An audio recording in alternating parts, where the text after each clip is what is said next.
Келесі 844 есебіміз. Елімізде балықтардың шамамен 150 түрі бар және олар құстардың 31,25-ін құрайды. Республикамызда құстардың қанша түрі бар дейді. Яғни бастапқы 100% табу керек. Ол үшін 150 бөлінген бөлшек сызамызда 100-ден 31,25 деп жазамыз. Ол дегеніміз 150 көбейтілген 100 саны бөлшектің алымына шығады, бөлшектің бөліміне 31,25 түседі. Оның нәтижесі көбейтетін болсақ 1.500.000 болады.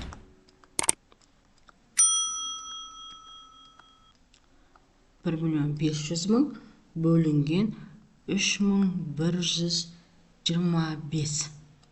Нәтижесі тең болады 480-ге. Сонда 480 құстардың түрі бар екен. Келесі 845 есебіміз. Республикамызда жалпы ауданы 45.000 км² болатын 48 мыңнан астам көлдер бар. 1 км²-ға дейінгі ауданды алып жатқан көлдер 94%-ын құрайды. Осындай көлдердің саны және жалпы ауданы неге тең дейді. Оны білу үшін 48 мыңды көбейтеміз 94-ке бөлеміз 100%-ға. Қысқарып кетеді. 480 мен 94-тің көбейтіндісі 45.120-ға тең екен.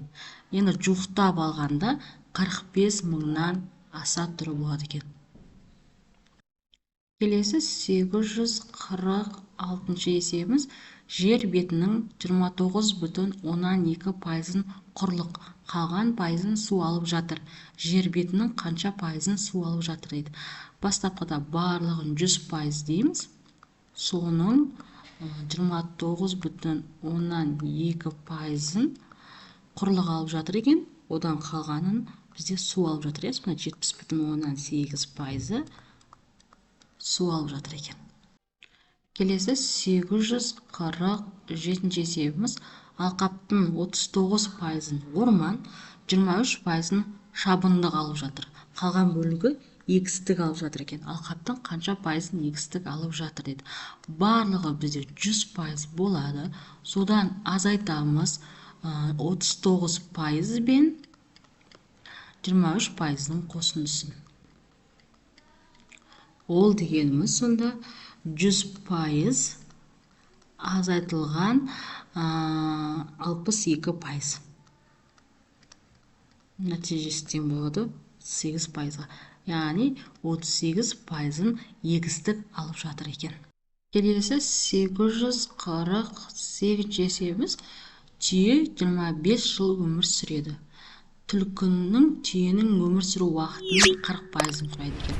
Сонда бізде 25-тің 40%-ын табамыз. Ол үшін 40-қа көбейтіп 100-ге бөлеміз.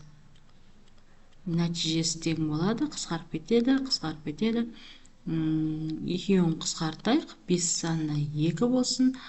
5 болады. 2 сонда 10 болады екен. Сонда түлкі 10 жыл өмір сүреді екен. Келесі екінші шаян 80%-ын құрайды екен. Сонда 25-тің 80%-ын табайық. 80-ге көбейтіп 100-ге бөлеміз. Сонда нәтижесі тең болады. Қысқартып жіберейік.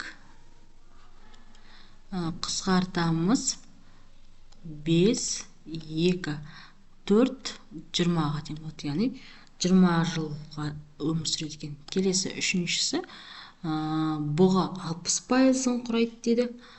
Оны табу үшін 25-ті 60%-ын табу керекпіз.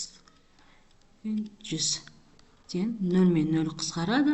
Қысқарды 5 болады, 2, 3, 15-ке тең. Яғни 15 жыл үшінші бізде бұғы өмір сүреді. Келесі 849 есебіміз. Ауа ластануының 70,6-сын көліктер, 12,3-ын қалдықтар мен химикаттар, 10,3-ын отынның жануын бөлінген газ, қаған пайызын өнеркәсіптер құрайды. Өнеркәсіптер ауа ластануының қанша пайызын береді дейді. Бастапқыда барлығы бізде 100% болады. Одан азайтамыз. 70,6%-ын көліктер еді, қосайық.